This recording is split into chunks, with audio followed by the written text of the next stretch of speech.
বাংলাদেশের স্বাধীনতা সংগ্রামের নেতা শেখ মুজিবুর রহমানের ৫০তম মৃত্যুবার্ষিকী আজ। ১৯৭৫ সালের এই দিনে ধানমন্ডি ৩২ নম্বরের বাসভবনে খুন হন তিনি। সে সময় তার দল আওয়ামী লীগ নিরঙ্কুশ সংখ্যাগরিষ্ঠতা নিয়ে সরকারে ছিল। শেখ মুজিবুর রহমানের জন্ম গোপালগঞ্জের টুঙ্গিপাড়ায়। ৭১-এ ২৫শে মার্চ কালরাতে পাকিস্তান সেনাবাহিনী তাকে গ্রেপ্তার করে। বিজয়ের পর ১৯৭২ সালের ১০ জানুয়ারি দেশে ফেরেন তিনি। দায়িত্ব নেন রাষ্ট্রপতির।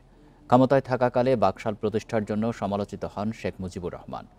১৯৭৫ সালের ১৫ আগস্ট সেনাবাহিনীর একদল কর্মকর্তা ও সৈনিকের হাতে সপরিবারে খুন হন তিনি। বান্ডেল থাকলে প্রতি সেনমানিতে টাকা বাঁচবে। বিকাশ সেনমানি বান্ডেল কিনে জিতুন প্রতি লেনদেনে। তবে বিদেশে থাকায় বেঁচে যান তার দুই মেয়ে শেখ হাসিনা ও শেখ রেহানা। ১৯৯৬ সালে শেখ হাসিনা ক্ষমতায় আসার পর তার পিতার হত্যার বিচারের উদ্যোগ নেন। ২০০৯ সালে ফের ক্ষমতায় এসে বিচার প্রক্রিয়া শেষ করেন। আওয়ামী লীগের সময় ১৫ আগস্ট জাতীয় শোক দিবস হিসাবে পালিত হলেও গণ অভ্যুত্থানে হাসিনা সরকারের পতনের পর তা বাতিল করে অন্তর্বর্তীকালীন সরকার।